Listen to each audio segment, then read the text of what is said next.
Write the equation in standard form of a circle with center -4, 5 and tangent to the y-axis.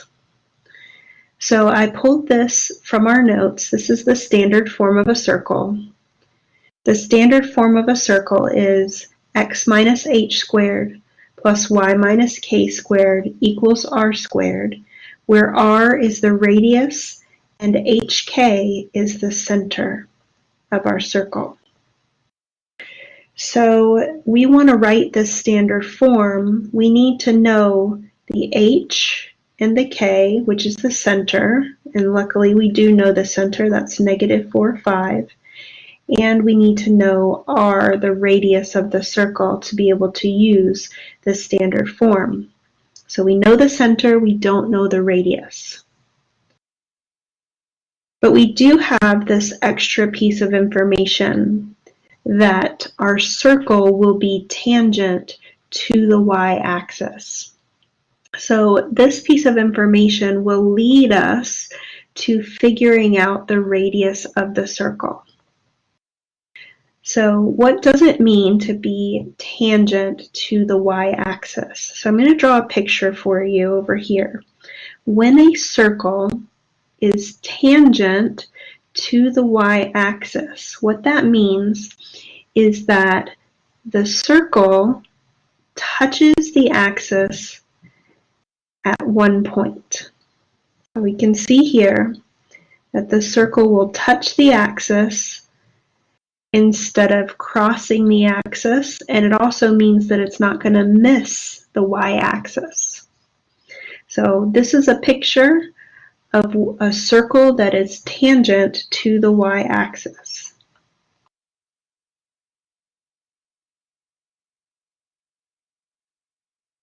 Now, why does this help us find the radius? Now remember that the radius is the distance from the center to any point on the circle. And I didn't do the best job of drawing my circle here. It's not very balanced. But because it is tangent to the y-axis, I know where that center is. That's going to be hk. So this is going to be some value of h. And that is how far, h is how far away we are from the y-axis.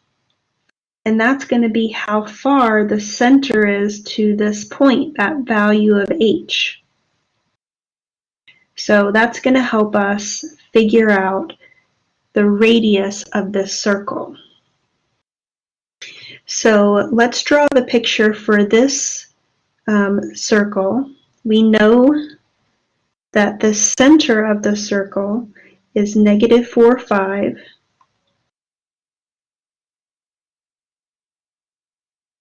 So here's the center of the circle.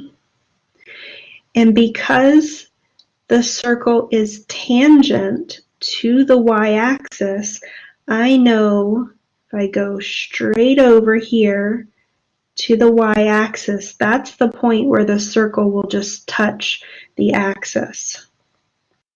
So then the circle will be something like this. And I'm going to be able to figure out what that radius is right there. So this is -4, 5. So that means that this distance is 4 because my x-coordinate of the center is -4. That's a distance of 4 away from the y-axis. So now I know the center is -4, 5, and I know the radius is 4, and I'm going to substitute those values into the equation of the circle. I've got x minus h squared plus y minus k squared equals r squared.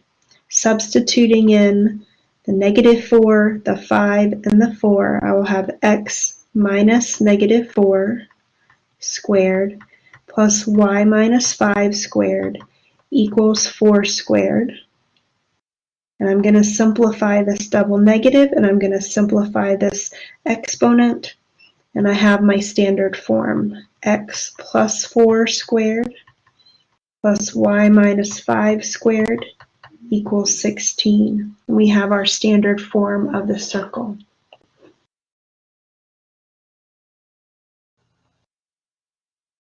For this question, we want to find the center, radius, and intercepts of the circle given below and sketch the graph of the circle. Our circle has the equation x minus 1 squared plus y plus 8 squared equals 4. We know this is the equation of a circle because it's in the proper form. In the form of a circle, the standard form of a circle is x minus h squared plus y minus k squared equals r squared. And this matches that format. We have x minus 1 squared plus y plus 8 squared equals 4. Now the h and the k that are in the standard form stand for the center of the circle. The center is hk, and for our example, we'll use 1 for the h.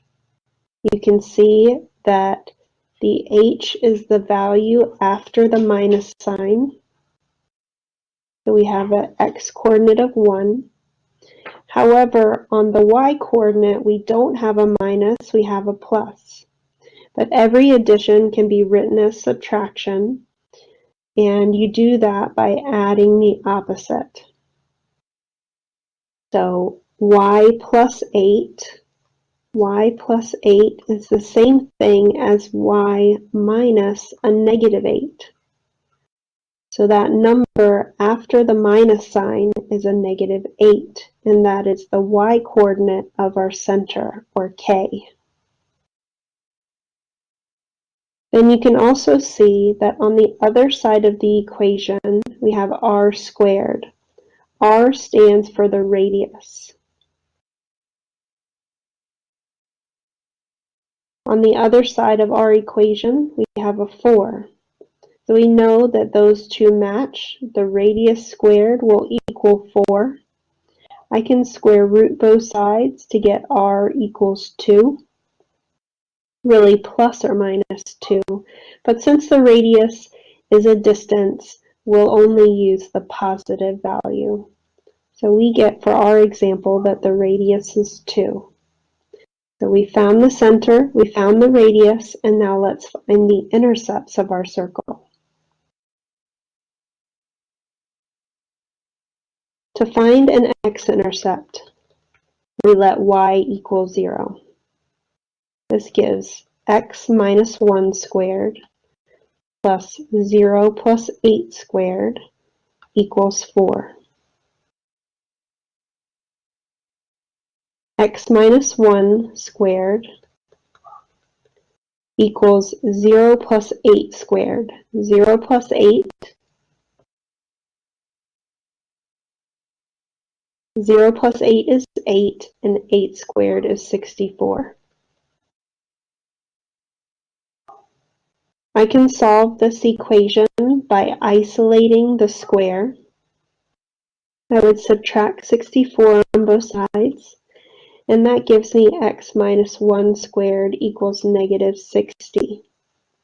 As I continue to solve this equation, I can see that I'm going to get imaginary solutions. If I were to square root both sides to get rid of the square, I have the square root of a negative, which will produce an imaginary solution. So I know that that indicates that there are no x-intercepts for this circle.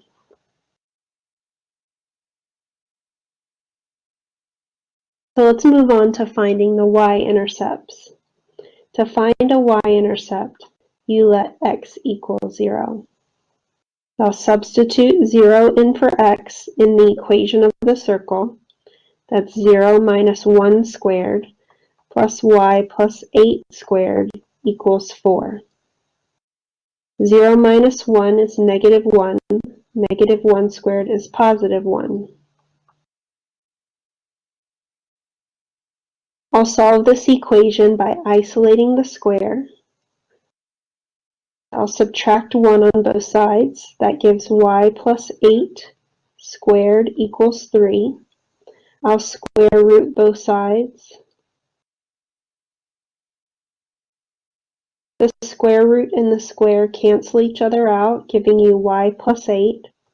You gain a plus or minus sign on the other side. You gain that plus or minus anytime you square root a square. And then I'll subtract 8 on both sides, giving me y equals negative 8 plus or minus square root of 3. So this circle would have two y-intercepts, one at 0, negative 8 plus square root of 3, and the other being at 0, negative 8 minus square root of 3. So the final thing we want to do with this example is to graph our circle. To graph our circle, I'm going to plot the center. We found the center to be at 1, negative 8.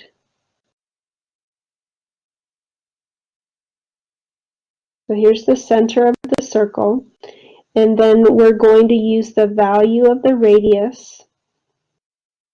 The radius is 2 for this example. So we'll, from the center, move up 2. That's a distance of 2. 2 to the left, that's a distance of 2. 2 down, a distance of 2. And 2 to the right, a distance of 2. I'm reminding you that the radius represents the distance from the center to every point on the circle. So by traveling a distance of 2 away from the circle, you're arriving at points on the circle. We're going to connect those points to create the circle. And there we have the graph of the circle. I just want you to notice that this confirms what we found algebraically. We found algebraically that there were no x-intercepts, and you can see that on the x-axis, the graph does not cross that x-axis, confirming that we have no x-intercepts. However, you can see the graph does cross the y-axis, and we did get 2 y-intercepts. For this example, we want to find the center, radius, and intercepts of the circle with the given equation, and then sketch the graph. The equation of the circle that we have is x squared plus y squared minus 14x plus 2y plus 25 equals 0. This equation is written in the general form of a circle. And what's more convenient for us to find the center and the radius is if the equation is in standard form. And standard form looks like this: x minus h squared plus y minus k squared equals r squared. Now this format, like I said, is much more convenient because the h and the k stand for the center, and the r stands for the radius. So if we can get it to standard form, we're going to be able to identify both the center and the radius easily. It's also could be a little bit easier to find the intercepts in standard form as well. So what we're going to do is we're going to use a technique called completing the square. This square part of our standard form is essential to have it in standard form. So completing the square, this process, will give us these perfect squares in our equation. So to create these perfect squares, we're going to group the x's, group the y's, and move the constant to the other side. So we're going to group these x terms together. We're going to group these y terms together, and this constant we want on the other side. So we'll write this as x squared minus 14x plus y squared plus 2y. And to move that constant to the other side, we have to do the opposite sign. So we get a minus 25 on the other side. Now, within these groups, we need to add a term in order to make this perfect square that we want. We also need to remember that whatever we add to one side of the equation, we have to balance and add the same thing to the other side of the equation. Now, the number or term that we add here, I like to call it the magic number. So we're going to find the magic number for the x's. And for the x's, we're going to start with that negative 14. We're going to cut it in half and square it. Negative 14 cut in half is negative 7. And then negative 7 squared is 49. So our magic number for the x's is 49. I'm going to add 49 to the x group and balance the equation by adding 49 to the other side of the equation. Then I need to find the magic number for the y's. So to find our additional term, I'm going to start with the coefficient on the y, which is 2, cut it in half, and square it. 2 cut in half is 1, 1 squared is 1. So our magic number for the y's is 1. We're going to add 1 to the y group and balance the equation by adding 1 to the other side. So now that we have figured out the number to add to the x group and the y group, the x group is going to factor to become a perfect square. The y group is going to factor to become a perfect square. That's completing the square. So in the x group, if I try to factor that trinomial, x times x is x squared. 7 times 7 is 49. And if I put minuses here, minus 7x and minus 7x will give me the correct middle term. So my x group factors to be x minus 7 squared. For my y group, if I try to factor that trinomial, y times y is y squared. 1 times 1 is 1. We want to create a plus 2 in the middle, so we need pluses. And that's a 1y plus a 1y is 2y. So that gives y plus 1 squared. On the other side of the equation, we have 49 plus 1, that's 50. 50 minus 25 is 25. So we've now changed the equation from general form to standard form. And with it in standard form, we can identify the center and the radius. As a center of 7, negative 1, with a radius of 5. We can also, from standard form, find the intercepts.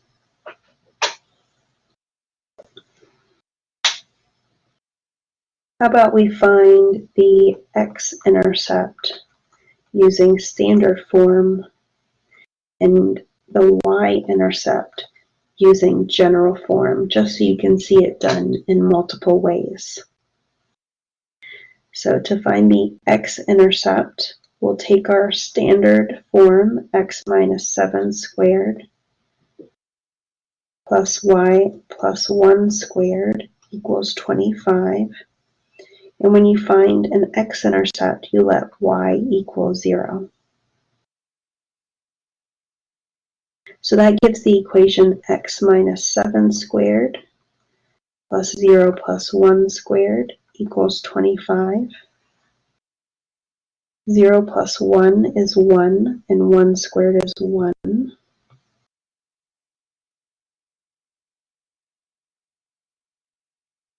I'll subtract 1 on both sides. That gives x minus 7 squared equals 24. I'll square root both sides.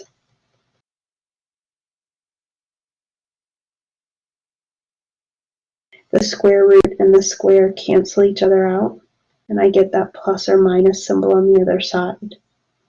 I'm also going to rewrite 24 as 4 times 6.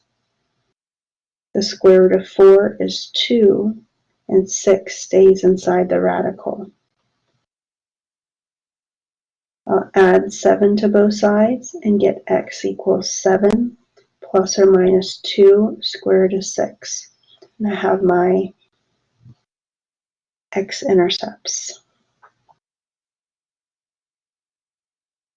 So then I want to find the y-intercept, and I said I would go back to general form. The original equation was x squared plus y squared minus 14x plus 2y plus 25 equals 0. When you're finding a y-intercept, you let x equal 0. So that gives the equation 0 squared plus y squared minus 14 times 0 plus 2y plus 25 equals 0.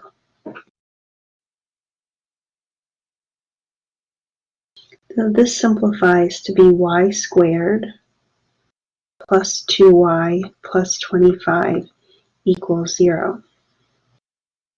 If you're trying to solve this quadratic equation, I typically will try to factor first. So y times y is y squared. 25 has factors of 5 times 5, but 5y and 5y is not going to give you the correct middle term, so that's not going to work. Okay, well, 25 is also 25 times 1, but 25y and y is not going to give me 2y. And these are the only possibilities I have for factoring. So I'm not able to solve this quadratic equation with factoring. So instead, I can use the quadratic formula. Using the quadratic formula, I would have y is negative b plus or minus the square root of b squared minus 4ac all over 2a. For this example, a is 1. A is always the coefficient of the squared. B is 2. B is the coefficient of the linear term. And C is 25. 25 is the constant term. I'll substitute this into the quadratic formula. That's negative 2 plus or minus the square root of 2 squared minus 4 times 1 times 25 all over 2 times 1. So we'll continue on. We have negative 2 plus or minus the square root of 4. 4 times 25 is 100, so that's 4 minus 100 over 2. negative 2 plus or minus the square root of negative 96 over 2. And notice that I'm getting a negative value underneath the radical. So this is a complex or imaginary number. So because we're getting a complex number, we know that there is no y-intercept for this example. One final thing is that we want to graph this circle. This will also help verify what we found about the intercepts. So let me zoom out and get a graph on here, get a grid on here. And earlier we found that we have a center of 7, negative 1. So our center is 7 to the right and down 1 with a radius of 5. So I'm going to go up 5, to the right 5, and down 5, and to the left 5, and sketch out the circle.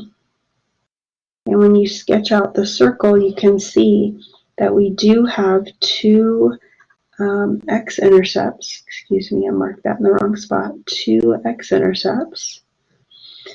And you can see that the circle does not reach the y-axis. And so we have no y-intercepts, confirming what we found just a moment ago, that there is no y-intercept for this circle.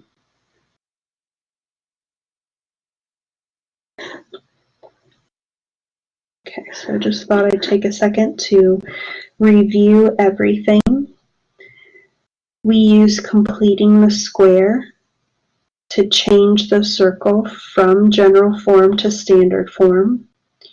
Once the circle was in standard form, we were able to identify the center and the radius. Then we found the intercepts. And just to show you a variety of approaches, I found the x-intercept using standard form. So we found the x-intercept to be, we had two of them, 7 plus 2 square root of 6 and 7 minus 2 square root of 6.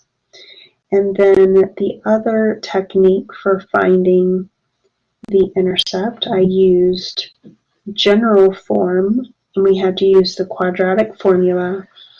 And because we had complex intercepts, because we had a negative underneath the radical, that meant we had no y-intercept for this particular circle.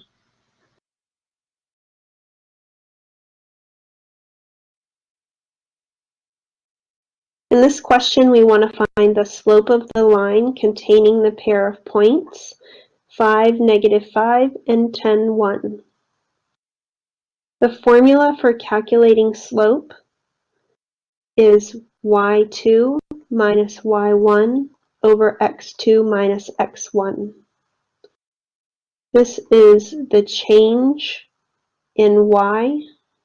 That symbol that I wrote there, it looks like a little triangle. It's a Greek letter delta for change over the change in x. I'm going to label one of these points as x1, y1, and the other point as x2, y2. And we'll calculate the slope using the formula.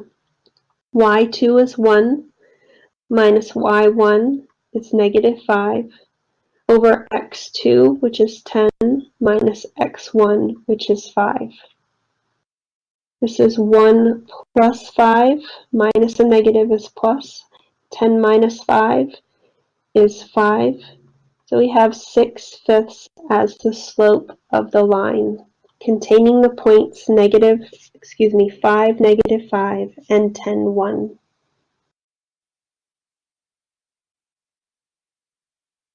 This question says to graph the line that contains the point -3, 3 and has a slope of 2, 3. So to graph the line, I'm going to plot that point -3, 3 right here.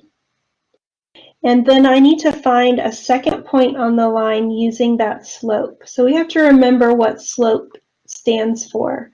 Slope is rise over run, or the change in y over the change in x. So I can start from that point that I plotted, -3, 3, and rise to, so I'll go up 2, I'll change y by 2, and then I'll change x by 3, so I'm going to run 3. And that's going to lead me to a second point on that line. And with that second point, you only need 2 points to graph a line. I'll be able to draw that line that connects those 2 points. So there we've drawn the line that contains the point -3, 3 and has a slope of 2/3.